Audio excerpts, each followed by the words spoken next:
इस वीडियो में खास तौर से हम ये जानेंगे कि घुटने की संधिवात में कौन सी स्टेज है। क्योंकि अगर आपको इस बात की जानकारी होगी कि संधिवात का कौन सा स्टेज है तो आप उसका सही से इलाज कर पाएंगे। और स्टेज को जानने के लिए सबसे इंपॉर्टेंट टूल है घुटने का एक्सरे। और अक्सर ऐसी स्थिति में दो प्रकार के व्यूज में एक्सरे निकालने को मरीज को कहा जाता है। एपी व्यू जो स्टैंडिंग में निकाला जाना चाहिए और दूसरा है लेटरल व्यू। कुछ स्थिति के अंदर स्काईलाइन व्यू भी लेने के लिए सजेस्ट किया जाता है अगर तीनों कंपार्टमेंट में घुटने की आर्थराइटिस की स्थिति को जानना हो तो स्पेसिफिकली। और साथ में अगर अलाइनमेंट के कुछ इश्यूज हैं तो ऐसी स्थिति में स्कैनोग्राम की भी जरूरत पड़ सकती है और इसकी चर्चा हम इस वीडियो के आखिरी में करेंगे। अब जब आप एक्सरे कराने के लिए जाते हैं तो एपी व्यू में आपको ये सावधानी रखनी होती है कि एपी व्यू स्टैंडिंग पोजीशन में ही लिया जाए। हालांकि जो रेडियोलॉजिस्ट के यहाँ टेक्नीशियन होते हैं उनको पहले से इस बात की ट्रेनिंग होती है और हम भी ब्रैकेट में स्टैंडिंग व्यू लिख करके ही आपको देते हैं। तो जब स्टैंडिंग व्यू में आप एक्सरे लेंगे तो एक टांग पर खड़े हों। अगर बैलेंस नहीं बना पा रहे हैं तो हाथ से किसी चीज का सपोर्ट ले लें, परंतु बॉडी वेट के साथ में लेने पर कार्टिलेज की एक्चुअल मोटाई दिखाई देती है। अब यहां हम चाहते तो आपको एमआरआई भी लिख सकते थे, पर एमआरआई ना लिखते हुए हमने एक्सरे ही क्यों लिखा जाता है, उसकी एक वजह है। एमआरआई अक्सर लिटा करके ली जाती है तो उसमें कार्टिलेज की मोटाई का एग्जैक्ट ज्ञान नहीं हो सकता, दूसरा अलाइनमेंट का ज्ञान नहीं हो सकता। तो ऐसी स्थिति में एक्सरे कराने का सजेशन दिया जाता है जिसमें दो चीजें क्लियर होती हैं। पहला, कार्टिलेज की मोटाई मालूम पड़ती है और दूसरा, घुटने का अलाइनमेंट समझ में आता है कि बोइंग डिफॉर्मिटी है या नौकनी की समस्या है। अब इसके बाद में जो दूसरा व्यू लिया जाता है वो है लेटरल व्यू। तो लेटरल व्यू में या स्काईलाइन व्यू में ये मालूम पड़ता है कि बाकी के कंपार्टमेंट में क्या स्थिति है संधिवात का। तो अब एक्सरे आने के बाद में हम उसमें कुछ और भी चीजें देखना चाहते हैं। जैसे आपके एक्सरे के अंदर ऑब्लिक व्यू तो नहीं है, क्योंकि ऑब्लिक्विटी के कारण कई बार ऐसा होता है कि गैप ठीक से दोनों तरफ बराबर दिखाई नहीं देता। तो एक्सरे के आधार पर आपके घुटने के संधिवात को 4 कैटेगरीज के अंदर डिवाइड किया गया है, या इसे 5 कैटेगरीज भी बोला जा सकता है। जैसे स्टेज 0, स्टेज 0 का एक्सरे आप सामने देख रहे हैं। इसमें आपके घुटने के अंदर कोई तकलीफ नहीं होती, एक्सरे नॉर्मल आता है। देखिए दोनों साइड का गैप, ये जो काली स्ट्रिप दिखाई दे रही है ये बराबर दिखाई देता है। इसको मैंने अलग कलर से भी डिनोट करा के आपको दिखाया है। तो ये दोनों तरफ घुटने के अंदर और बाहर जो गैप है वो एक सा दिखाई देता है। यह है स्टेज 0, इसमें किसी भी प्रकार का दर्द नहीं होता। पर कई बार जब एक्सरे देखा जाता है तो उसमें ऑब्लिक्विटी भी आती है। जैसा आप सामने स्क्रीन पर देख सकते हैं कि घुटने के एक तरफ गैप बराबर दिखाई दे रहा है, दूसरी तरफ गैप काफी कम है। परंतु ऐसी स्थिति में आप नी के जो जॉइंट है उसमें टिबिया का जो टांग की हड्डी है उसका पूरा प्लेट्यू देख पा रहे होंगे जो मार्क किया गया है। इसके कारण होता यह है कि अंदर की तरफ तो गैप कम दिखता है पर बाहर की तरफ गैप ज्यादा दिखता है। तो ऐसा लगता है जैसे कि अंदर संधिवात काफी अधिक बढ़ गया है, परंतु चूंकि प्लेट्यू दिखाई दे रहा है तो उससे समझ में आता है कि यह ऑब्लिक व्यू है और इसके कारण धोखे में नहीं आना चाहिए। कई बार लोग इसी को दिखाकर मरीज को कह देते हैं कि आपके घुटने की आर्थराइटिस काफी बढ़ गई है और अब आपको सर्जरी करा लेनी चाहिए। परंतु अगर आप ध्यान से देखेंगे तो फीमर और टिबिया का जो आगे का एज है उसके अंदर गैप सफिशिएंट है, जैसा कि सामने मार्क किया गया है। तो इस प्रकार के धोखे से बचें या दूसरा एक्सरे रिपीट करके लें। और यूजुअली जब एक्सरे लिया जाता है तो जो हमारे घुटने की कटोरी जो हड्डी है उसके 1.5 इंच नीचे से एक्सरे की बीम डाली जाती है। इससे घुटने के दोनों तरफ का जो गैप है वो बराबर से दिखाई देता है। अब ये जो स्क्रीन पर आपके सामने एक्सरे है ये स्टेज 1 का है। स्टेज 1 के अंदर पेशेंट को हल्का सा स्टिफनेस रह सकता है, थोड़ा दर्द रह सकता है, परंतु घुटने के अंदर गैप हल्का सा कम हो जाता है और मामूली सा बोनी स्पर मतलब हल्की सी हड्डी बढ़ी हुई दिख सकती है। तो ये स्टेज 1 का एक्सरे है और स्टेज 1 में जो अक्सर इलाज किया जाता है, मरीज को कहा जाता है कि वो दवाइयों का सेवन करे, एक्सरसाइज करे, वेट लॉस करे, लाइफस्टाइल चेंजेस करे, अगर स्टिफनेस है तो हल्की सिकाई करे। तो इन सभी माध्यम से इलाज करने के लिए कहा जाता है। और इस स्टेज में अक्सर मरीज एक बहुत बड़ी गलती करते हैं, वो ये है कि जब इलाज शुरू होता है तो मरीज को रिलीफ आने लगता है और जब एक बार रिलीफ आ जाता है तो मरीज सारी दवाइयां बंद करके बैठ जाता है। फिर जब कुछ समय के बाद में फिर दर्द बढ़ता है तो फिर जब एक्सरे किया जाता है तो ये सीधा स्टेज 2 में मरीज पहुंच चुका होता है और अब दवाइयों से पूरी तरह से रिलीफ उसे नहीं मिलता।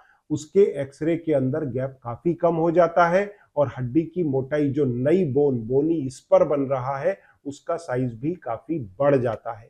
देखिए, यहां मैं आपको एक सावधानी लेने के लिए बोलूंगा।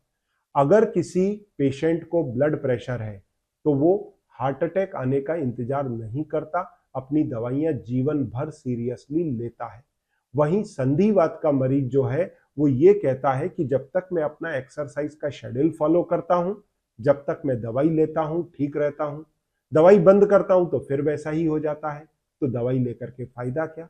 देखिए, मैंने आपको शुरू में भी बताया कि ये बीमारी आपकी बढ़ती उम्र के कारण, डीजनरेशन के कारण हो रही है। तो दवाइयों के, लाइफस्टाइल प्रोटोकॉल और एक्सरसाइज, साथ में अपने वजन को घटा करके आप अपने संधिवात को ट्रीट कर सकते हैं, इसको क्योर नहीं कर सकते।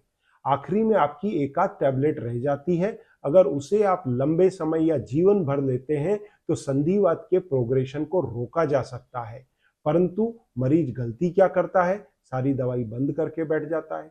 फिर जब होश आता है तो वो अपने आप को नेक्स्ट स्टेज में आता है और यही होते होते 5-10 साल में ये गादी इतनी घस जाती है कि आखिरी में मरीज को सर्जरी करानी पड़ती है, क्योंकि कार्टिलेज पूरी तरह से गायब हो जाता है और हड्डी पे हड्डी रगड़ने लगती है।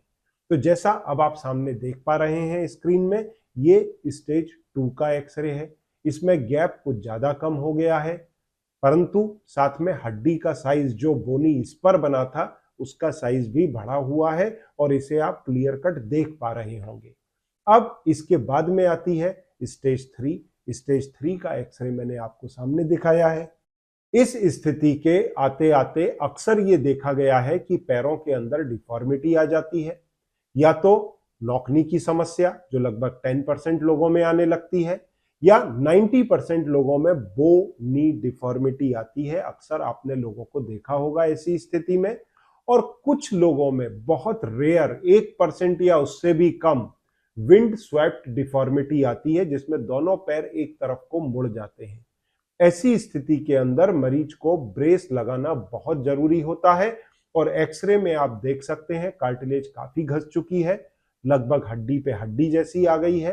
पर ब्रेस लगा करके आपके बॉडी का अलाइनमेंट ठीक किया जाता है और आपके बॉडी का वेट दूसरी तरफ, जहां कार्टिलेज पूरी तरह अच्छी है, उस सरफेस पर ले लेने से, ब्रेस के माध्यम से आप अच्छे से चल पाते हैं। आपके पैरों में जो लिम्प आ रहा होता है उससे बचा जा सकता है और साथ में फिर जो इसके सप्लीमेंट हैं उन्हें लेकर के कार्टिलेज को रिपेयर और रीबिल्ड किया जा सकता है। पर यह एक लंबा प्रोसेस है और इसकी चर्चा भी हम आगे करेंगे। अब स्टेज 3 के अंदर एक इंपॉर्टेंट बात मैं आपको बताना चाहूंगा। इस स्थिति में यदि आप स्कैनोग्राम निकालते हैं तो आपके बॉडी का पूरा अलाइनमेंट देखने में आता है। देखिए, ये सामने जो स्क्रीन पर दिख रहा है ये नॉर्मल स्कैनोग्राम है। इस स्थिति में आपके बॉडी का जो वेट है वो अगर हम ड्रॉ करना चाहें तो एक लाइन ड्रॉ की गई है फीमोरल हेड से नीचे टिबिया के सेंटर पर, और जो घुटने पर ये जो एक्सिस निकलती है ये निकलती है टिबियल ट्यूबरोसिटी, मतलब जो घुटने की हड्डी है उसके ठीक ट्यूबरोसिटी के बाहर की तरफ से। तो ऐसी स्थिति में जो बॉडी का वेट है आपके घुटने के अंदर और बाहर इक्वली डिस्ट्रीब्यूट होता है, तो आपको कोई तकलीफ नहीं होता।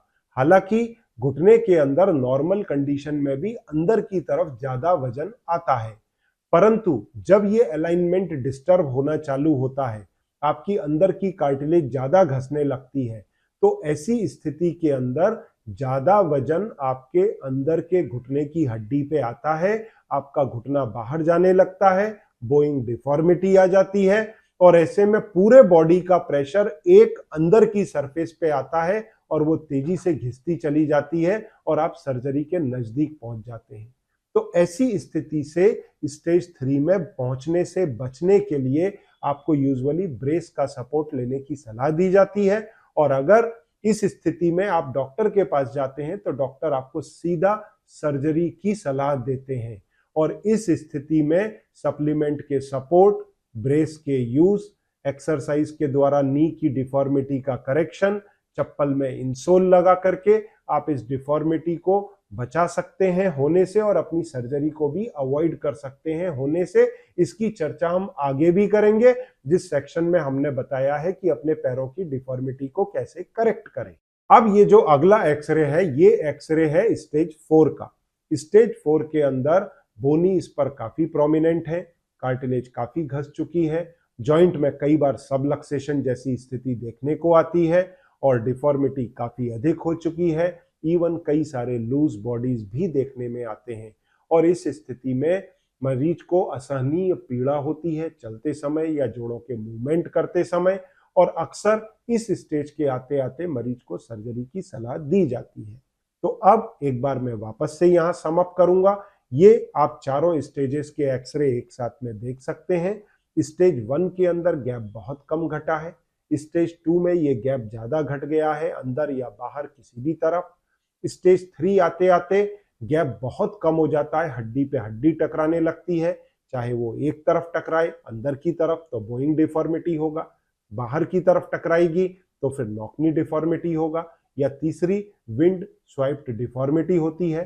कुछ केसेस में अलाइनमेंट ठीक रहता है पर कार्टिलेज पूरी तरह घिस चुकी होती है और फिर जो चौथी स्टेज आती है उसके अंदर बोनी इस पर काफी बन चुके होते हैं, लूज बॉडीज होती है, कार्टिलेज पूरी तरह घिस चुकी होती है, जॉइंट में सबलक्सेशन होता है, स्क्लेरोटिक चेंजेस के साथ में सिस्टिक चेंजेस देखने में आते हैं। तो ऐसी स्थिति में आपको डॉक्टर्स अक्सर सर्जरी कराने के लिए ही बोलते हैं। अब एक और एक्सरे मैं आपके सामने दिखा रहा हूं। ये एक्सरे बेसिकली रूमेटॉइड आर्थराइटिस या इन्फ्लामेटरी आर्थराइटिस के मरीज का है और इसमें कार्टिलेज आप देख सकते हैं पूरी तरह से खत्म हो चुकी है और यंग लोगों में भी इसके कारण सर्जरी करानी पड़ती है। बोनी इस पर इसके अंदर काफी कम है जबकि कार्टिलेज पूरी तरह खत्म हो चुकी है, पर जो संधिवात के केसेस होते हैं उनके अंदर बोनी इस पर काफी बड़े दिखाई देते हैं। यहाँ पर बोनी इस पर की मात्रा काफी कम है पर कार्टिलेज पूरी तरह गायब हो चुकी है। तो ऐसे केस में इनको सर्जरी की सलाह दी जाती है, पर ऐसी स्थिति से बचने के लिए आपको अपनी दवाइयों को बंद नहीं करना चाहिए, उनका सेवन रेगुलर करना चाहिए और इन्फ्लामेटरी आर्थराइटिस में अपनी गादी को सेव करने और जॉइंट की हेल्थ के लिए दवाइयों का सेवन रेगुलर करना चाहिए, जो अक्सर आपके ऑर्थोपेडिशियन या रूमेटोलॉजिस्ट मिस करते हैं। तो इस चीज का आप लोग विशेष ध्यान रखें। Thank you very much.